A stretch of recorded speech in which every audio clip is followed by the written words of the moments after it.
Hello again, and welcome to today's webinar on an assessment of a blowdown recovery system for cooling towers. Before we get started, I'm going to review just a few webinar logistics. The webinar today will be in listen-only mode, and you can submit questions by using the Q&A button on the bottom of your screen. And you don't need to wait until the end of the presentations to submit your questions. In fact, we encourage you to submit your questions well in advance of the Q&A session. Today's webinar is based on an evaluation by the National Renewable Energy Laboratory, and you can find the full report as well as summary documents on gsa.gov, and we'll be posting links in the Zoom chat window as well. And today's webinar is being recorded and will be shared. You can find presentation slides and recordings for all the webinars on our webinar page at gsa.gov, and you can access all webinar recordings also on our YouTube channel. In today's agenda, we'll be hearing from Aaron Lannon, the project program manager for the Applied Innovation Learning Lab. And then we'll hear from the NREL researcher, David Sickinger. He'll be going through evaluation results. And then we'll hear on the ground feedback from Jacob Lewis, who is our senior property manager at the Nevada field office. And then we'll have plenty of time for Q&A at the end of the session. And with that, I'd like to turn this over for a little bit overview of why we're interested in looking at these alternative water treatments for cooling towers to Aaron Lannon. Thanks, Aaron. Thanks, Andrea. So hi, everyone. We're really excited to share with you our report results for this. In terms of the opportunity framing for GSA as a whole, we've seen a 6% increase in GSA water rates. And in the past 10 years, these rates have increased more than 40%. And because of this, water is one of the fastest growing utility rates for GSA.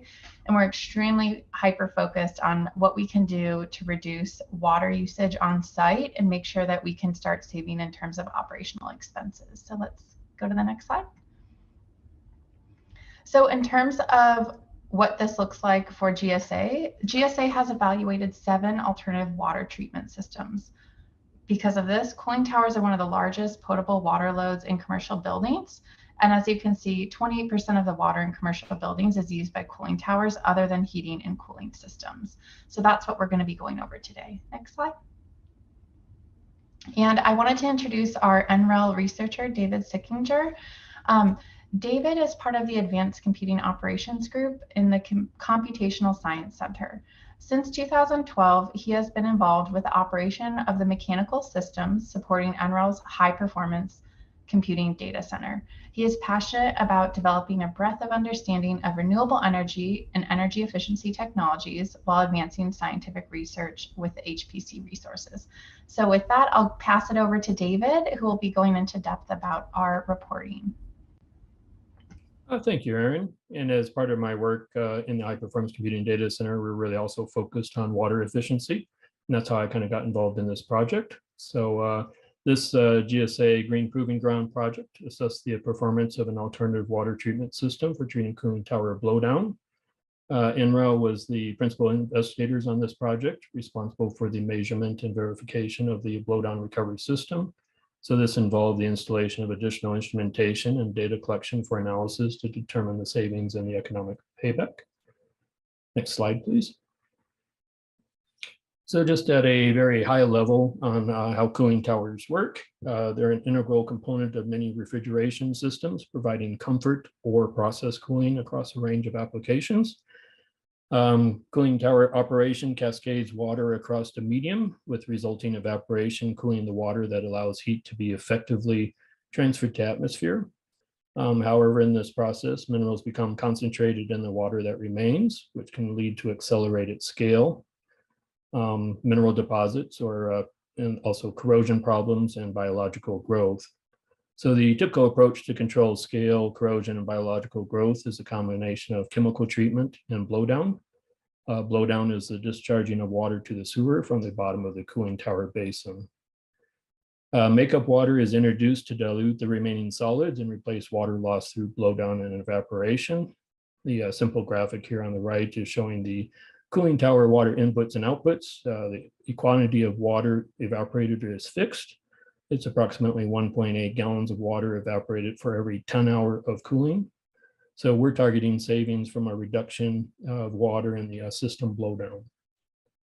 For those not as familiar with cooling towers, the website for this project has an additional resources section that has a really nice reference fact sheet titled Understanding Cooling Towers and How to Improve Water Efficiency. So next slide, please. The blowdown recovery system from Aqualogics, it's optimizing system performance by capturing and purifying a percentage of the tower blowdown. This water is returned to the makeup water stream as a percentage of the tower blowdown.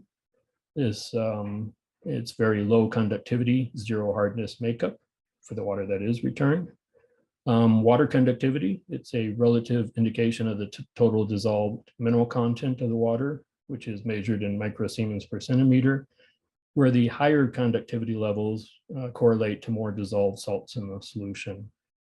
The conductivity values for this site, again in microsiemens per centimeter, the city makeup water was generally around 970. The purified water from the blowdown recovery system was around 50. And the tower blowdown set point was at 2700. An appealing aspect of this alternative water treatment technology is that the conductivity set point for tower blowdown remains unchanged. This minimizes the changes to establish tower water system operation. So the still operating at limits set by the water treatment provider in terms of hardness, conductivity, and silica. Next slide, please. So this is a CAD model showing sort of the blowdown recovery system. It incorporates carbon filtration, reverse osmosis, demineralization, and a control system. The carbon filter removes chlorine, and then a pump is pushing water through a permeable RO membranes to extract minerals. There is anti-scalant that is injected into the RO inlet water stream, and this helps prevent scaling on the RO membrane surfaces, which extends the life of the membranes and reduces maintenance. The very low conductivity, zero hardness makeup water is stored in a tank until it is returned to the overall system. Doesn't take up a lot of space. The skid is tied into water piping and also drain piping. You do want to put somewhere close to the cooling water supply and drain to minimize piping cost. Next slide, please.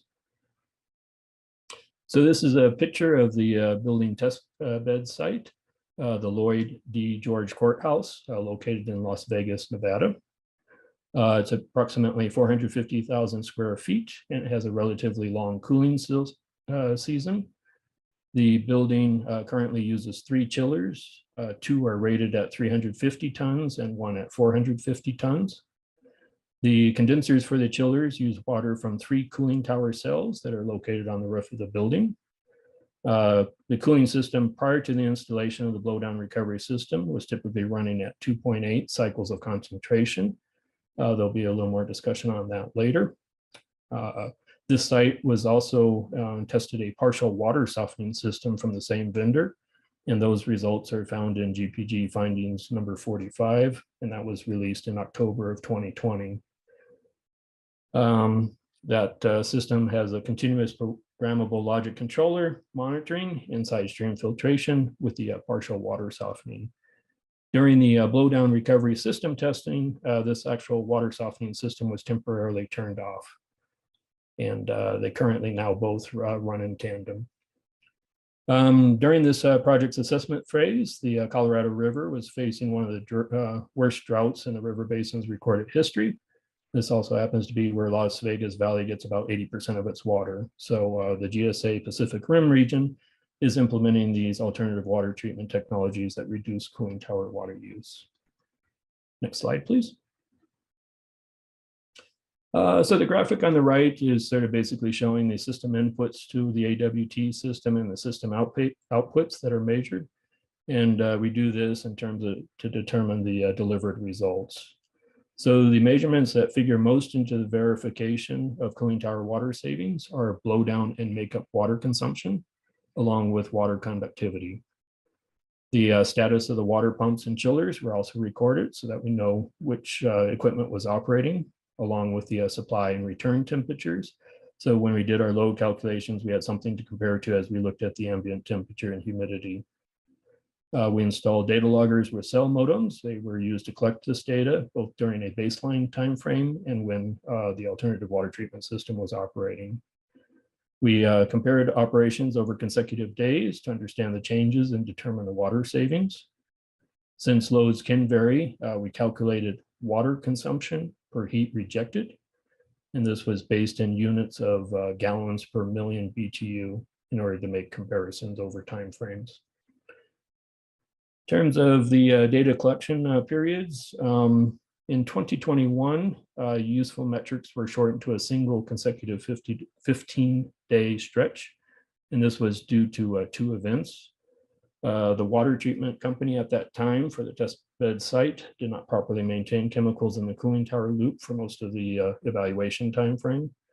One example was the facility chemical tank with chlorine and bromine was found empty in the July timeframe of 2021. While this was unrelated to the BDR system, it did negatively impact the metrics as the BDR system, blowdown recovery, we use acronyms here, sorry, was designed to work in tandem with proper chemical water treatment. It was actually sort of the Aqualogics team that helped identify these water treatment issues through the use of their additional controller. Then there was also a site power outage event in late August of 2021, led to an overflow event, which was actually more due to the additional meter installation. So it shortened the test window until modification could be made. However, the blowdown recovery system showed encouraging performance during the short 15-day evaluation timeframe that we had. So this team decided to extend the testing into 2022. A new water treatment company was brought on board, and useful metrics were collected for a combined 57-day window in 2022 for analysis. Next slide, please. So in terms of the test bed performance, the key takeaways, it's probably this slide related to the quantitative results. The BDR system, blowdown recovery system, provided 16% water savings for this site, and that is the makeup water required was reduced by the significant reduction in blowdown, which was 53%. No substantial changes in water quality as the system is just processing the blowdown, so the cooling tower system still operates in the limits set by the water treatment provider, hardness, conductivity, and silica being the main 3. We have in this cost effectiveness, we have sort of this term test bed and target load. The test bed was based on an actual load of 1.6 million annual ton hours, and then it had a specific water rate of nearly $19 per 1,000 gallons and an electric rate of 10 cents per kilowatt hours. That resulted in a simple payback of 4.8 years. The reason we state this target load is this particular AWT system that was deployed was targeted for a 3 million annual ton hours. And then what we did is we used the GSA average water rate of $16.76 per 76 cents per 1,000 gallons, and within a GSA average electric rate of 11 cents per kilowatt hour or hours. And those rates were matching past AWT reports for comparison. And that results in a simple payback of 2.8 years. The savings to investment ratio there that is listed as SIR is savings over 15 years. And then next slide. This is just showing the results, the water saving results for 2 evaluation timeframes compared against the baseline. So the baseline there on the left, the 2021 evaluation, and then the longer 2022 evaluation window of 2 months. The water consumption per heat rejected, again, is using units of gallons per million BTU rejected. And you can see that that decreased, which is a positive sign indicating water savings. Again, we'll come back to the cycles of concentration here in a few slides. There's a little bit of detail to sort of talk through there. But what is nice to see is there's consistent saving percentages between the 2 evaluation timeframes. So in 2021 and 2022 for both water savings and the blowdown savings. And then what we're showing on the graph on the right is the daily temperature ranges in 2022 for Las Vegas, with the daily highs in the green shaded area that were typically reaching peaks from anywhere from 90 Fahrenheit to 110 Fahrenheit. Next slide, please. So this alternative water treatment system was shipped in a crate that fit through a 3-foot wide door. The vendor worked with on-site staff to sort of make that decision. The installing the skid was straightforward. That took 2 days, including the final wiring and plumbing. The installation is separate from the main cooling system, as it is only treating a portion of the flow at any particular time. It does require a nearby drain for discharge and electrical connections for the pump and controller. The real-time controller is monitoring system performance and provides over 30 different points that are a great addition to the points being monitored by your building automation system. The skid weight, in terms of its dry weight, the shipping weight is 920 pounds. And when water is added, that increases to 2,400 pounds. The most variable expense is the piping to and from the skid. Ideally want the skid located in close proximity to cooling water supply and return piping. And that's to minimize the side stream piping runs, keep them shorter. The technology incorporates carbon filtration, controller box, reverse osmosis membranes, as mentioned before. And then in the far right image of this, you can see the 250-gallon makeup reservoir. Next slide, please. In terms of ongoing costs, something to kind of keep in mind is there is a $350 cost for an annual baseline calibration of the conductivity probes for the system. This is to ensure sustained savings performance. This can be performed either through remote support for the on-site technician or on-site by the vendor. However, no travel costs are included in that. An estimate was provided by the vendor on the membrane replacement time frame, which they recommended be done every 5 years that the site plans to follow. This averages out to another $125 per year, so the combined ongoing annual cost are $475. And then there is the electricity as well that was taken into consideration, and this is to drive the pumps and the controller over the course of a year. So we sort of, on the next slide, sort of incorporate those costs into sort of, again, now we're looking at the target load, because that was the way this AWT, alternative water treatment system, was designed for. The system itself for this project was $34,403. The installation added another $11,422. This is to tie it into the existing site. Annual maintenance estimate was addressed on the previous slide. That's the $475. The annual energy increase that is accounted for, and that's the $390. So the primary savings on this project were due to water savings. There was no reduction in cleaning labor cost or that were identified during the testing. The cooling towers were neither more difficult to clean or didn't require any more frequent cleaning. So this was sort of just a neutral. The measured 1.6 million ton hours, that was the test bed site. So this graph here is showing the targeted load of 3 million ton hours. Again, with the 2017 GSA average water costs, which have gone up, but we use that to be consistent with the other alternative water treatment reports that were released over the last 4 or 5 years. And again, that sort of, this results in a simple payback of 2.8 years.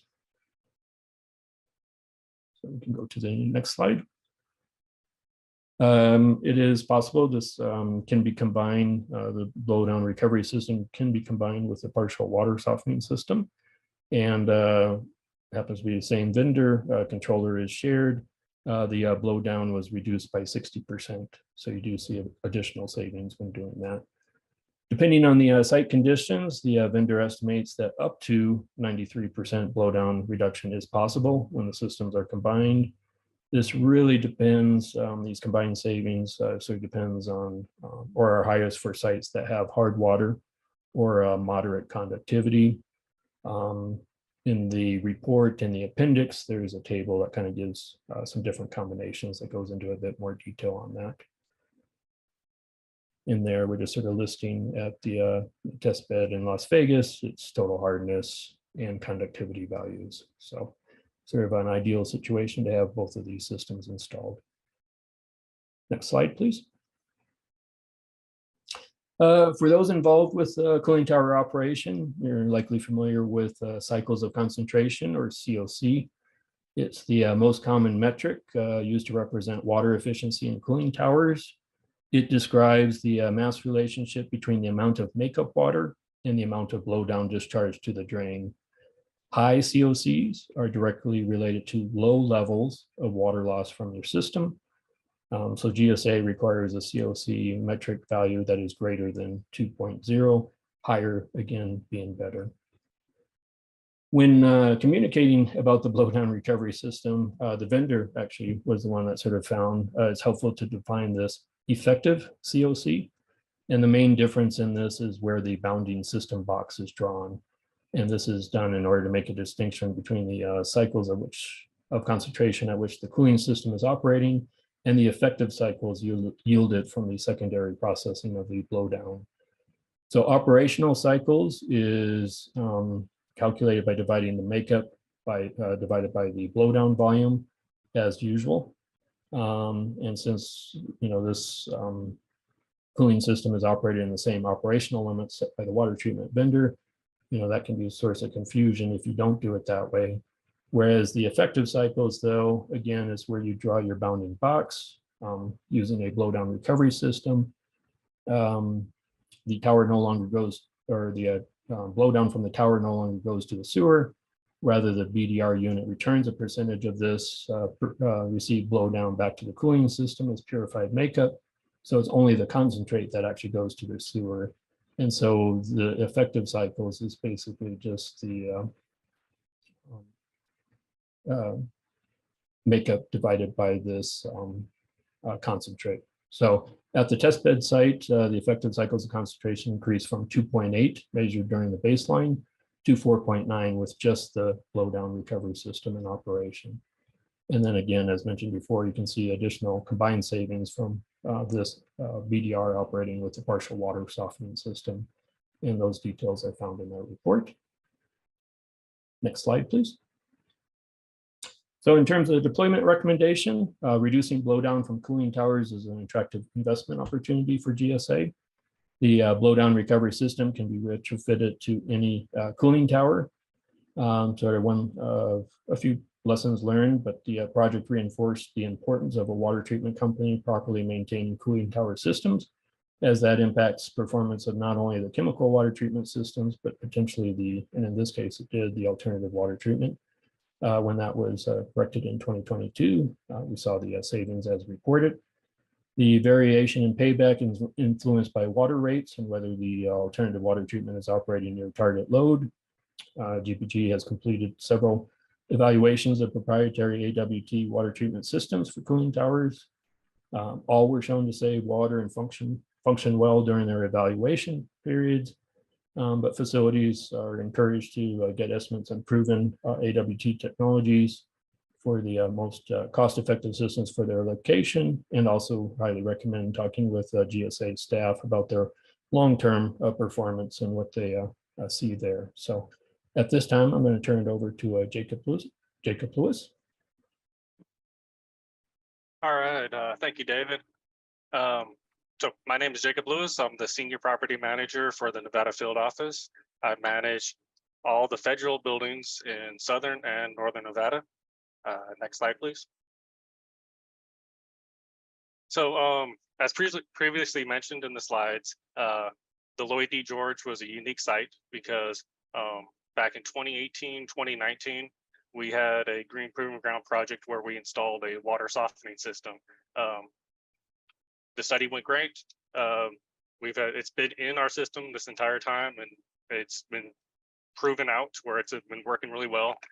We had a good relationship with the manufacturer. So when GPG came back to us and said that they had a blowdown recovery system with the same manufacturer, and they asked us if we want to do the project, we jumped all over it.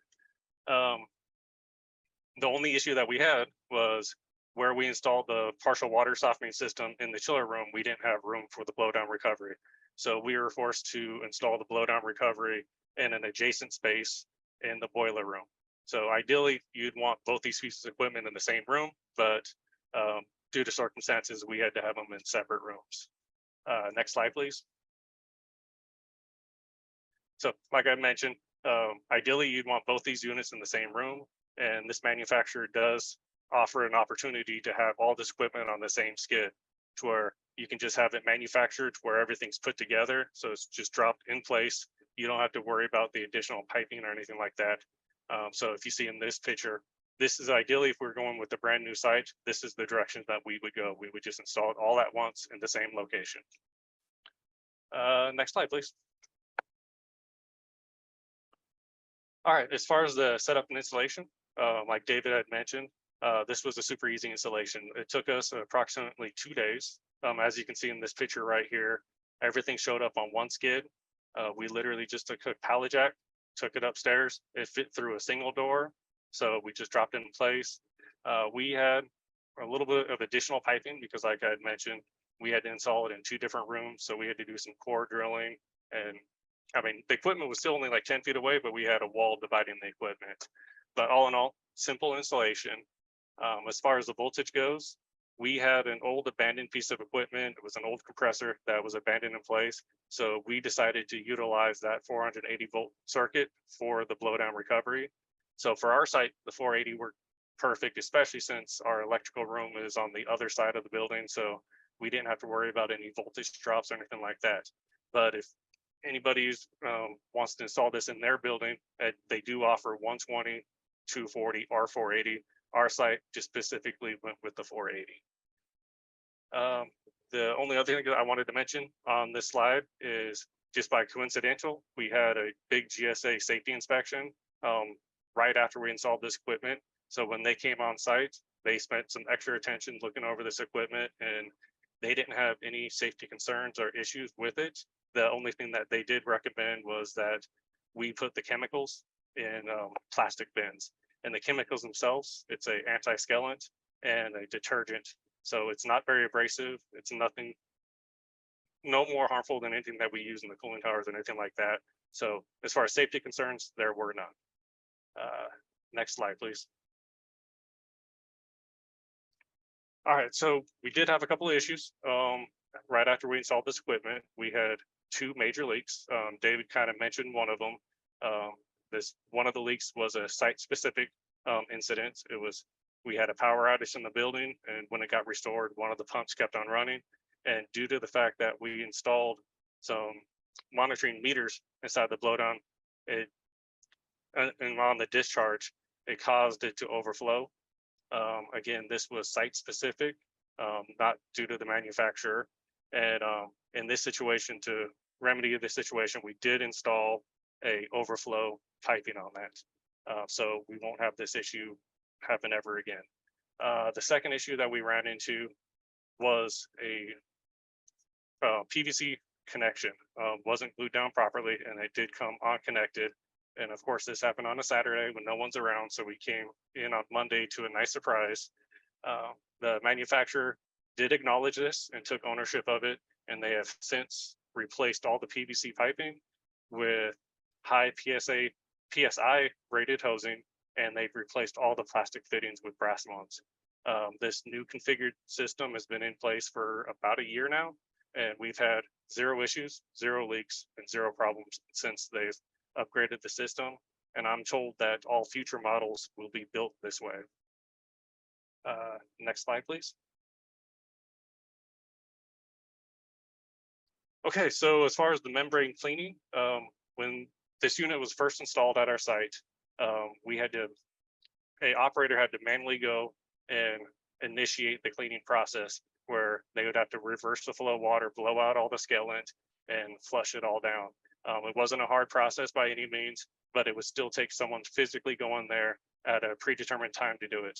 About midway through our study, the vendor reached out to us and said they had an upgrade for us, where they came out, they upgraded the software, they added the detergent tank and everything, and now it's all self-automated. So the system determines if there's a lack of flow or it needs to be cleaned, and it will automatically start the cleaning process. So we no longer have to have someone manually go up there and initiate the process or anything like that. It's all automated. It's kind of a plug and play. The daily operations, it does its own thing now. So it's very convenient, and that upgrade has been huge for us. And I think I did mention, we do have the two chemicals, the anti-scalant and the detergent. Next slide, please. Okay, so at our site, we have a operations and maintenance contractor.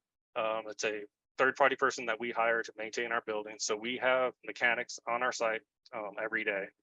So in our situation, we've decided that this equipment is easy enough to maintain that we're just going to have our mechanics maintain it in-house.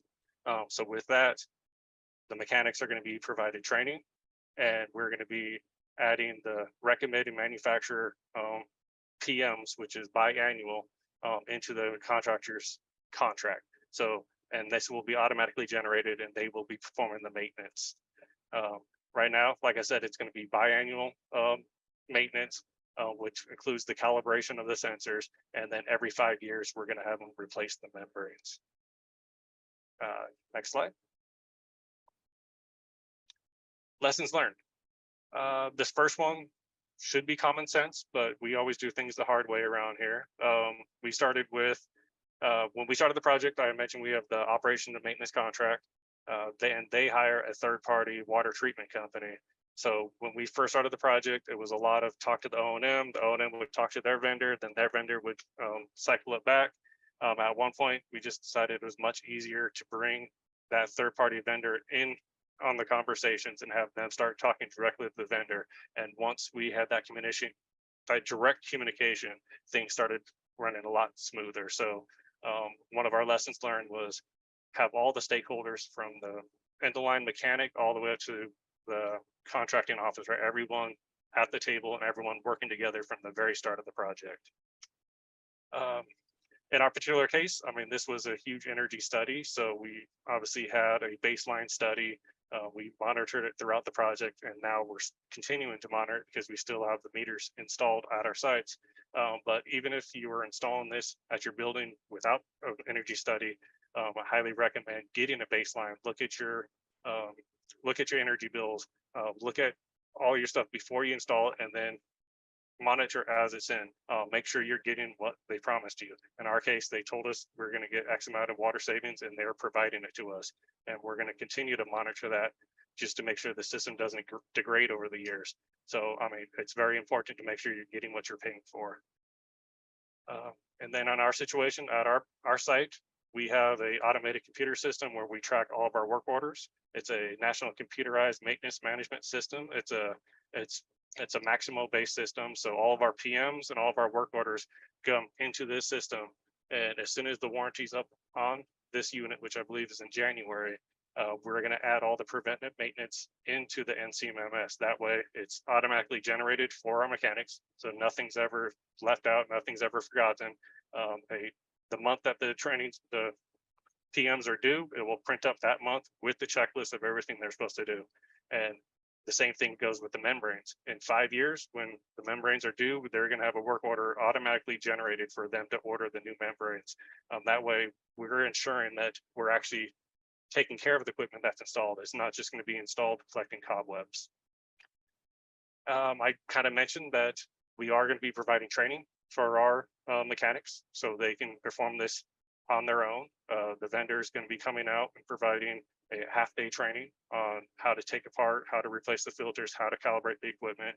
That way, the mechanics just aren't left in the dark. They are not going to just receive a work order saying to do this without knowing how to do it. So that training will be provided to them. And again, from our understandings, this is all pretty basic, easy stuff for them to do. One thing, just a best practice that we do at our buildings is the first thing that our mechanics do when they show up in the morning is they go through every single mechanical space, and they do a checklist on every piece of equipment in the building. It's nothing major. It's more like, are there any leaks? Are there any alarms? What's the chemical level? And they, on a daily basis, they check those off. Then they go to the next space and they have a physical checklist that they check off every single day. And we have added this to our checklist. So when they come in and look at the blowdown recovery, the first thing they do is they look around, look for leaks, then they check the screen, make sure it's not an alarm, and then before they leave, they check the chemical levels. And if the chemical levels are low, they'll fill it up on the spot. Next slide, please. All right, so this is the big one. How do we like it?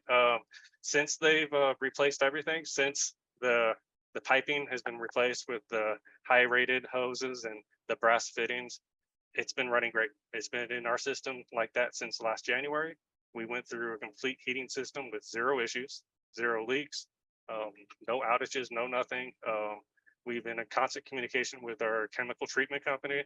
They've noticed nothing different on the cooling towers or on the chillers.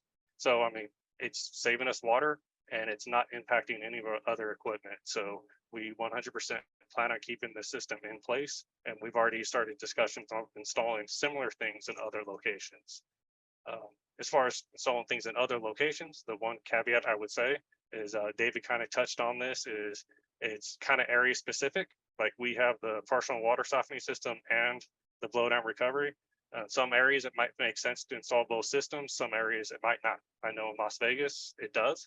I'm being told I have some buildings up in northern Nevada, and up in northern Nevada it may be just a blowdown recovery type thing. So I would definitely do more research on it. Reach out to the manufacturer if you're going to be planning on installing something in a different area. But I think that's my last slide. I think I went quick though. Great. Thank Yeah. you. Thank you, Jacob and David and Aaron. So now we have a bunch of Q&A. We're going to try to get through as much as we can. If we don't get through your question, we will be following up with an email as well. So the first question was, David, you mentioned an educational sheet on the website describing cooling tower water processes. And so that link is on the project page, which was already shared in the chat. There's a link on the side with additional resources, and you'll find a number of great resources there. So the next question is, has GSA GPG evaluated this technology at other sites besides the Las Vegas courthouse site?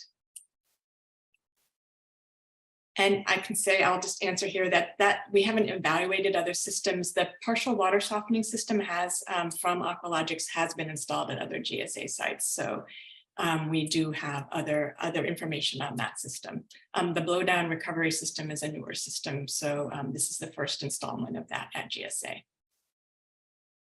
There are a couple questions about the evaporation water loss per hour for CT. And David, I think that's for you.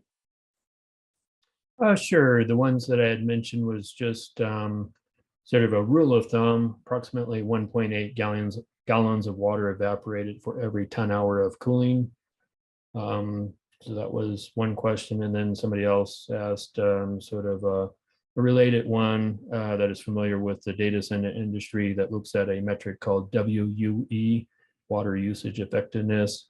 And that is measured differently in terms of liters per IT kilowatt hours.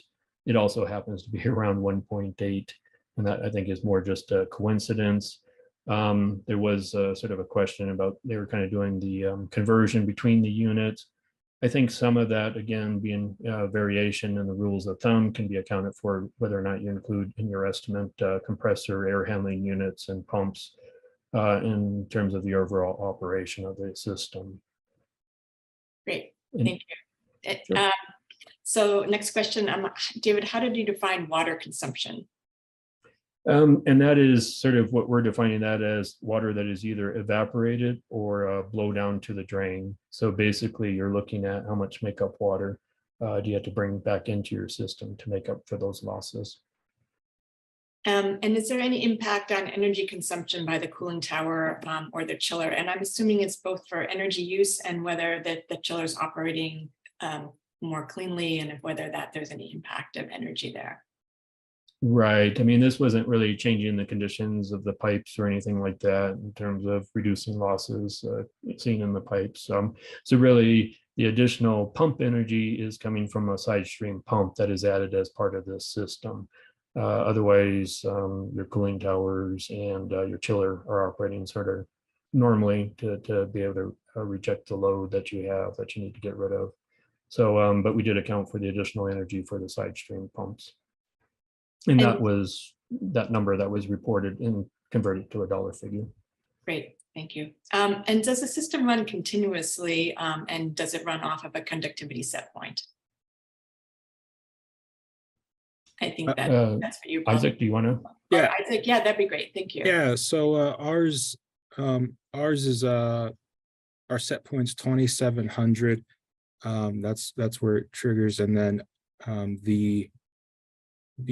sorry, go back to that question.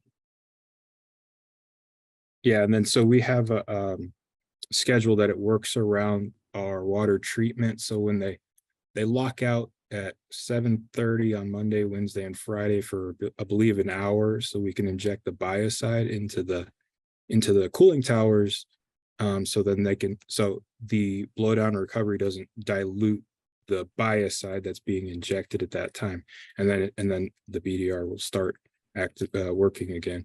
And then over weekends and after hours, because we're not using the chillers in the cooling towers.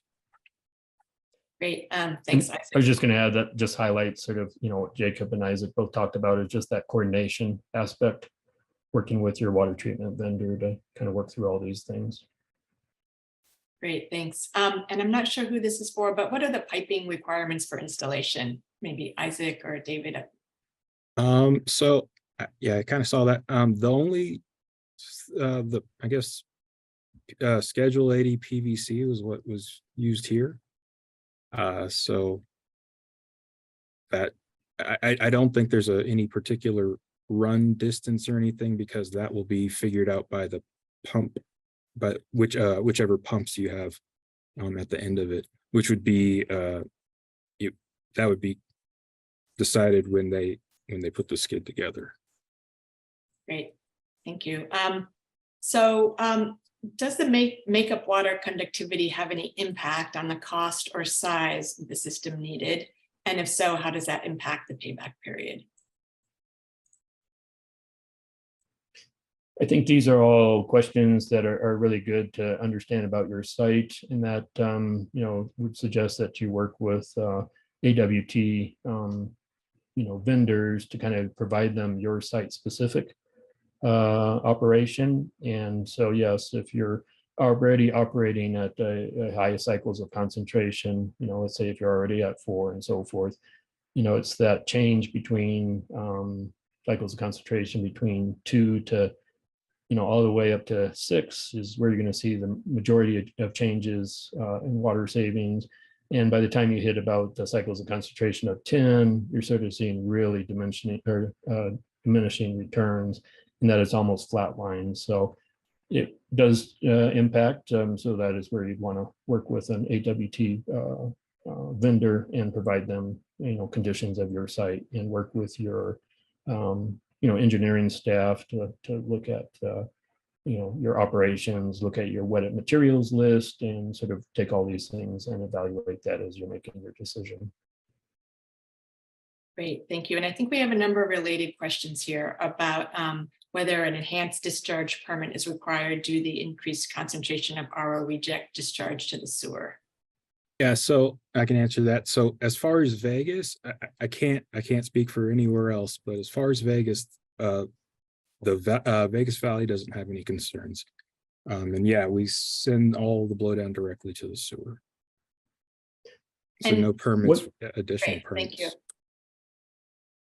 Well, I was just going to add too, you could also think about is, do you have a sewer that is, shared purpose too?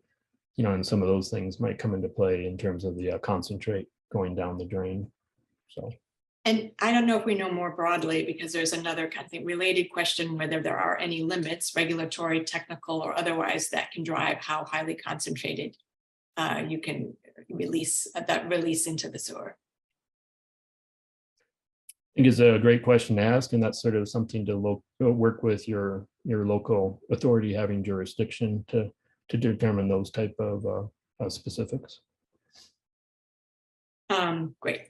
So regarding wastewater fees, did the skid measure equipment have a meter to measure the blowdown that was diverted from the SS, thereby reducing your WW fee from your water utility provider?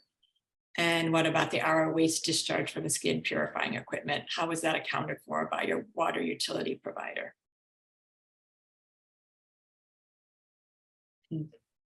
So I think, sort of taking a first pass at this, it's, yes, highly instrumented skid. So those things are taken into account.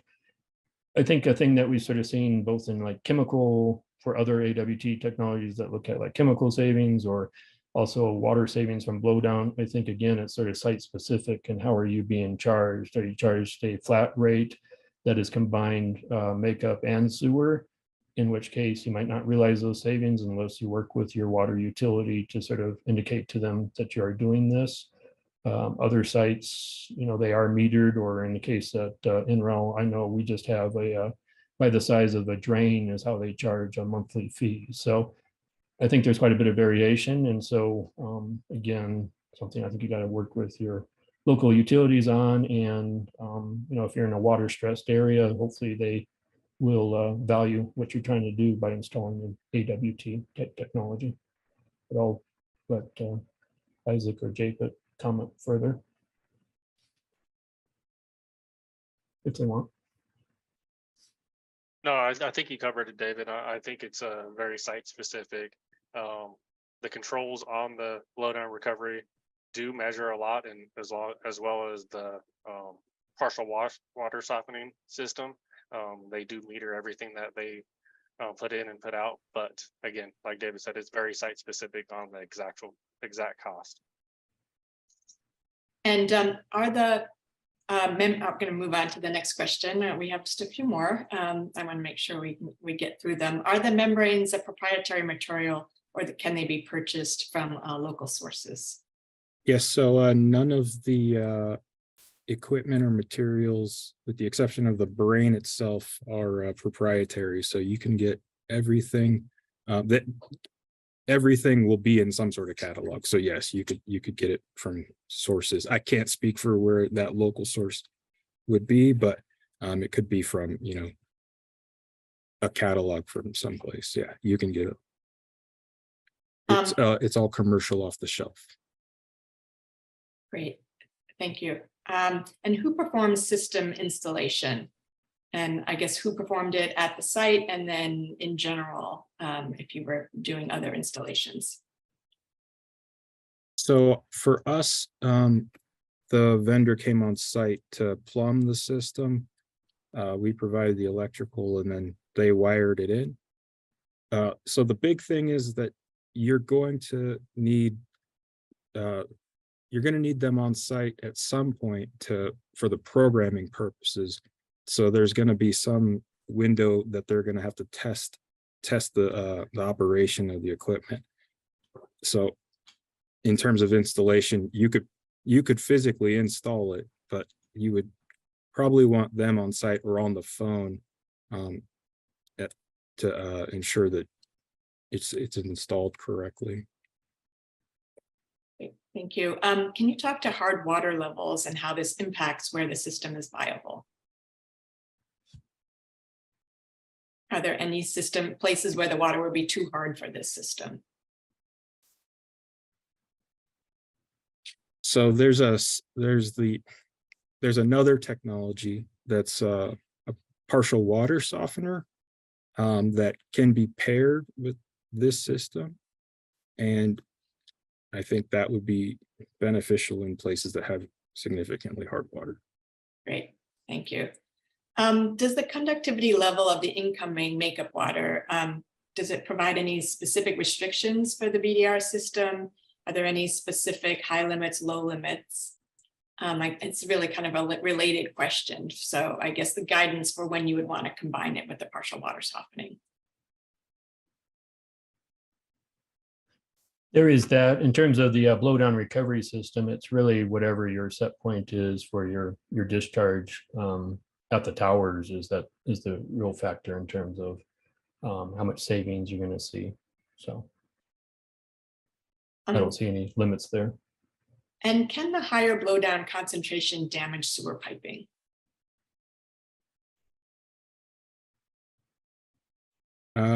I'm sure it's possible, but in terms of Las Vegas, they had no concerns when we told them about this.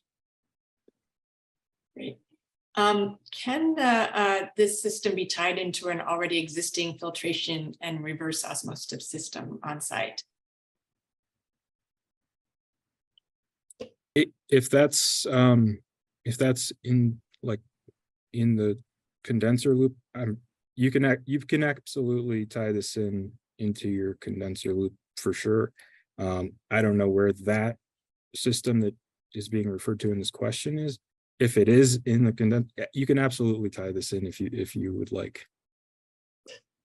And I think there too, the partial water softening system, by this particular vendor had a control system that was really highly instrumented and so forth. I think that was maybe one differentiating factor.